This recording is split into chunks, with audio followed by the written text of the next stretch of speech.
Sementara itu, Bunga bersama kakaknya datang menemui Siyu. Kakak Bunga berniat mengabdi kepada Siyu.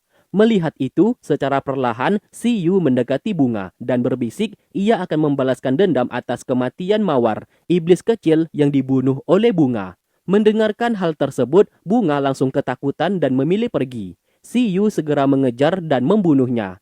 Kakak Bunga yang berada di sana tidak bisa berbuat apa-apa setelah melihat itu.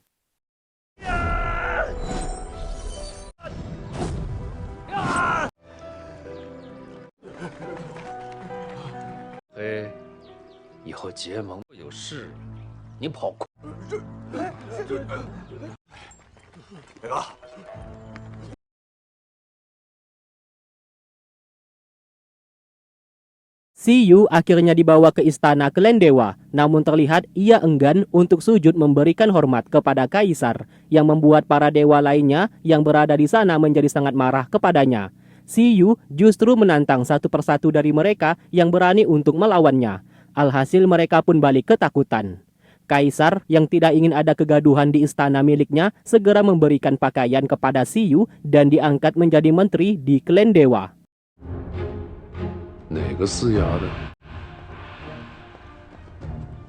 Setelah resmi menjadi menteri, Siyu bingung apa yang harus ia kerjakan karena ia belum terbiasa mengerjakan pekerjaan seperti itu.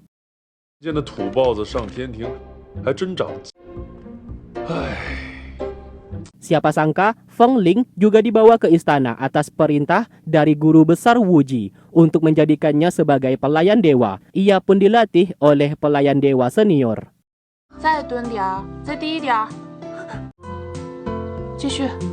Lalu kemudian ia disuruh menuangkan segelas air kepada pelatih pelayan. Namun sayang karena grogi, air yang dibawanya menjadi tumpah. Sehingga pelatih pelayan dewa menjadi sangat kesal kepadanya. Beberapa pelayan di sana hendak menamparnya, Siyu lantas datang ke sana. Di saat Feng Ling hampir saja dipukul. Siyu sangat terkejut kenapa bisa Feng Ling berada di istana klan dewa.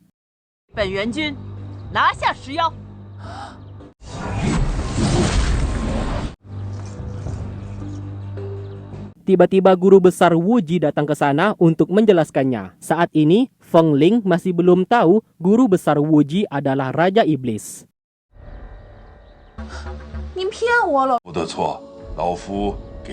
Siyu diajak oleh Wuji untuk mengobrol empat mata. Siapa sangka Siyu sudah sadar Wuji adalah Raja Iblis karena ia melihat dengan mata spiritualnya. Maka dari itu ia pun segera mengeluarkan senjata tombak dan hendak menyerang. Pertarungan singkat pun terjadi, siapa sangka Siyu belum mampu untuk mengalahkannya.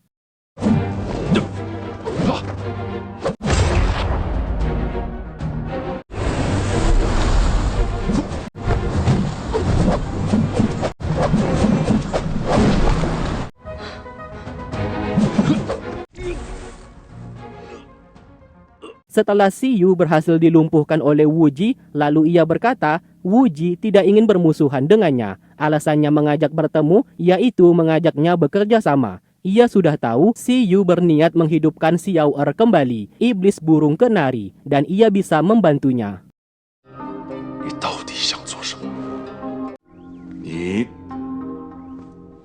Singkat cerita, Wuji memberikan surat perjanjian kalau ia tidak akan mengganggu Siyu ataupun menyakiti bangsa iblis. Itu sebagai tanda keseriusannya, kalau ia hanya ingin berteman dengannya saja. Tak lama kemudian, Xiao Er datang ke sana. Hal tersebut membuat Siyu begitu sangat senang melihatnya sudah hidup kembali. Seluruh ingatan Xiao Er dikembalikan oleh Wuji, sehingga Xiao Er dapat mengenal Siyu, beserta kenangan yang pernah mereka lalui di saat dulu. Wuji lalu menyuruh Siyu membawa Xiao Er pergi dan ia tidak akan menghentikan. Itu adalah sebagai tanda ketulusan darinya.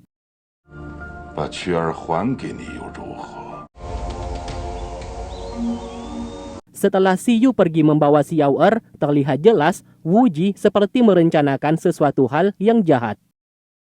Sementara itu, Siyu membawa Xiao Er untuk diperkenalkan kepada teman-temannya. Jelas kedatangan Xiao Er membuat Feng Ling bersama Yang Lan sangat terkejut dan mereka pun merasa tersaingi saat ini. Siyu berkata, kedepannya Xiao Er akan tinggal di sana dan meminta mereka untuk membantu menjaganya.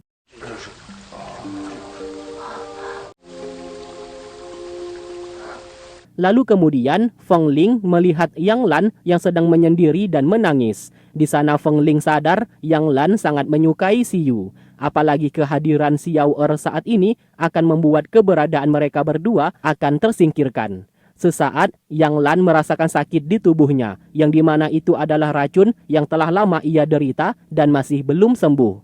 Melihat itu membuat Feng Ling sangat khawatir. Karena rasa sakit itu semakin lama semakin besar, Yang Lan akhirnya jatuh pingsan. Feng Ling segera membawanya kembali dan memanggil Tuan Yu untuk memeriksa. Setelah diperiksa, nyawa Yang Lan sulit untuk diselamatkan. Namun masih ada satu cara, yaitu menggunakan metode tukar darah. Karena Si Yu memiliki darah spiritual yang sangat tinggi, ia pun bersedia untuk memberikan darahnya. 灌进杨澜体内的骨血。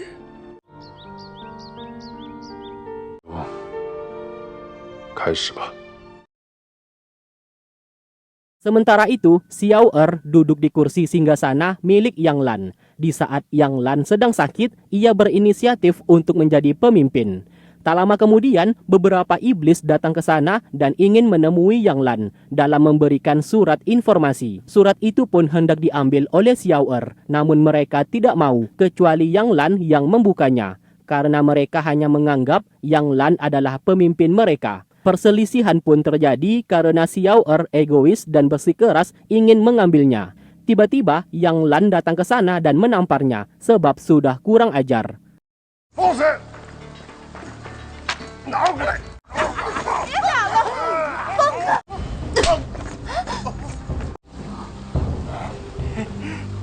Diperlakukan seperti itu, Xiao Er tentu saja menjadi sangat marah dan berkata ia lebih dulu mengenal Si Yu dan hanya ia yang pantas. Yang Lan semakin kesal melihat sikap kurang ajarnya dan hendak menamparnya lagi. Namun segera dihentikan oleh Si Yu. Alhasil, Yang Lan sangat kecewa melihatnya lebih memilih Xiao Er daripada dirinya.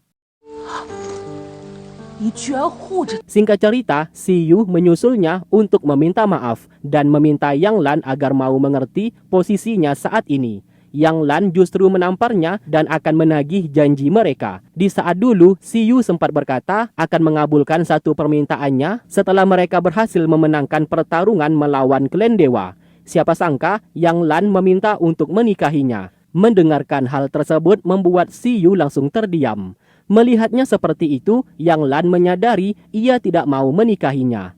Sesaat dadanya kembali sakit. Tentu saja Si Yu sangat khawatir atas kondisinya seperti itu. Namun justru Yang Lan mengusirnya dan memutuskan hubungan mereka berdua. Bahkan ia akan membunuhnya apabila mereka bertemu kembali.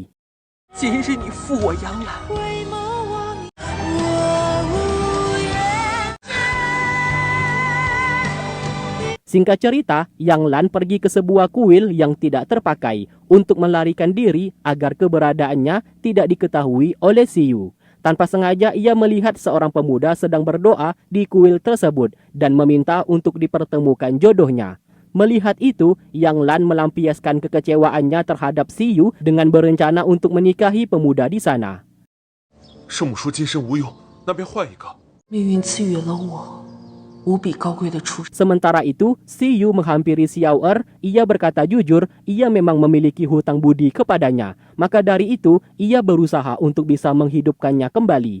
Karena Xiao Er sudah hidup kembali, maka hutang budi itu sudah lunas. Masalah perasaan, ia sebenarnya menyukai Yang Lan. Dan ia sengaja berkata seperti itu supaya Xiao Er mengerti dan tidak salah paham lagi kepadanya. Setelah berkata seperti itu, ia pun segera pergi untuk mencari Yang Lan. Terlihat Xiao Er begitu sangat bersedih. Dari kejauhan, Feng Ling mendengarkan percakapan mereka dan ia juga merasa patah hati. Saat kembali, Si Yu dibuat terkejut karena Yang Lan mengirim sebuah surat pernikahan. Tentu saja ia tidak akan ambil diam dan akan segera menghentikan pernikahan tersebut. Alhasil, Si Yu segera melumpuhkan calon mempelai pria dan menghentikan pernikahan tersebut. Hal itu membuat Yang Lan menjadi marah karena ia menghentikan pernikahannya. Di sanalah Si Yu meminta maaf dan berlutut sambil memberikan bunga. Sebagai tanda ia ingin menikahinya karena ia sudah sadar wanita yang sangat ia cintai adalah Yang Lan. Awalnya, Yang Lan tidak percaya dan mengira itu adalah kebohongan. Ia pun menghunuskan pedang tepat ke arah Siyu. Siapa sangka, Siyu tidak bergerak sedikit pun dan menerima tusukan pedang darinya sebagai tanda keseriusannya saat ini. Akhirnya, Yang Lan percaya dan merasa sangat senang. 你不也一样？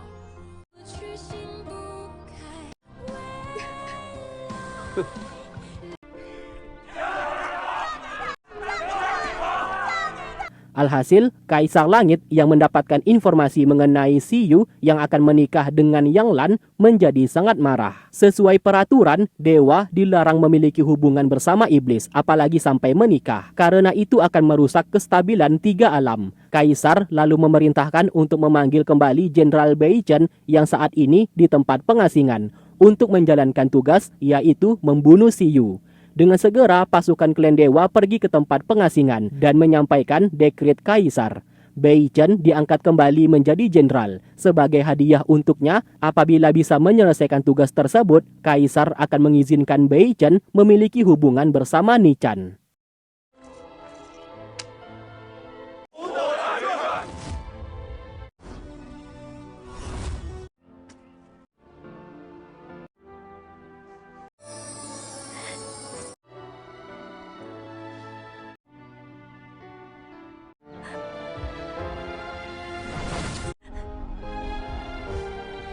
Sementara itu, Feng Ling menghampiri Xiao Er yang sedang bersedih. Ia memintanya untuk tetap kuat dan tegar. Mereka harus menerima keputusan Siyu, siapapun wanita yang dicintainya, mereka harus mendukungnya.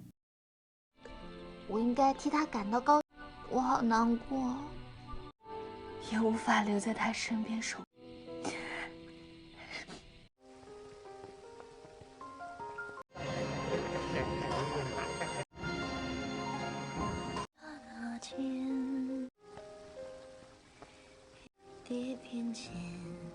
以后我们家兰儿就交给你。 对我不离不弃。 Singkat cerita, pernikahan pun akan segera dilaksanakan. Semua orang datang ke sana untuk merayakan hari bahagia tersebut. Setelah sumpah pernikahan diucapkan, mereka berdua pun resmi menjadi sepasang suami istri. Sedangkan Feng Ling menangis dan tidak sanggup untuk menghadiri acara itu. Meski ia berusaha untuk tetap tegar, namun hatinya tidak mampu menahan rasa sedih.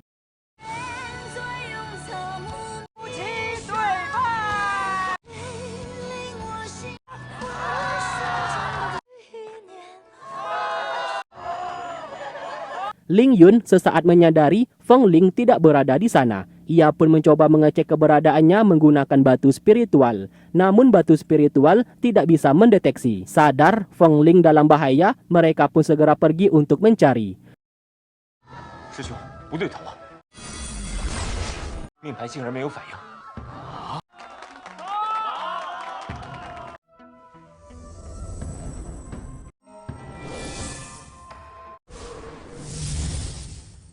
Ternyata Feng Ling diculik oleh Raja Iblis Wuji dan hendak menjadikannya sebagai tumbal supaya Siyu mau datang ke sana dan menggantikan posisi Feng Ling untuk dijadikan tumbal. Tak lama kemudian, Master Ji Kong datang tepat waktu untuk menghentikan. Namun sayang, sang master belum cukup kuat untuk menghadapi Raja Iblis Wuji.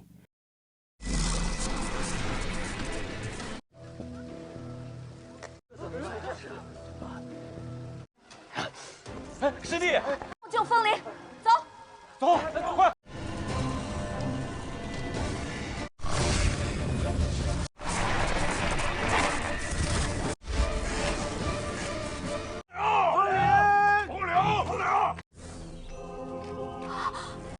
快走！ Tak lama kemudian, Siyu bersama yang lainnya datang ke sana. Melihat itu, Siyu berencana menghentikan kejahatan Raja Iblis Wuji. Di sana, Wuji berkata apabila dalam waktu 1 jam Siyu gagal menghancurkan formasi di sana, maka Feng Ling akan tewas terbunuh. Setelah berkata seperti itu, ia pun segera pergi. Siyu dengan segala kekuatannya berusaha menghancurkan formasi tersebut. Bahkan tanpa sadar, sedikit demi sedikit kekuatannya dihisap oleh formasi di sana. Dan itulah tujuan Raja Iblis Wuji saat ini. 这是反弹法阵。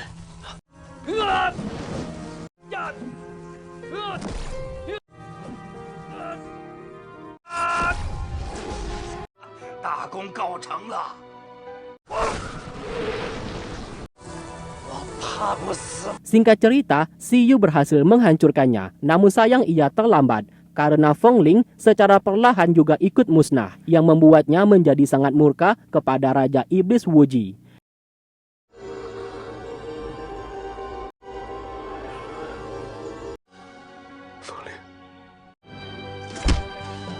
Sedangkan Wuji berhasil mendapatkan setengah kekuatan yang dimiliki oleh Siyu, sehingga merubah bentuknya seperti Raja Iblis yang sesungguhnya. Demi keselamatan ketiga alam, Siyu akhirnya berubah bentuk menjadi sosok iblis kera dan menyerahkan seluruh kekuatannya kepada Wuji, sebab ia tahu Wuji tidak akan mampu menampung kekuatan miliknya yang sangat besar. Alhasil ia pun memilih untuk membinasakan dirinya sendiri, sehingga batu besar tersebut juga ikut musnah. Raja Iblis Wuji menjadi panik karena usahanya selama ini telah gagal dan berakhir ia juga ikut musnah.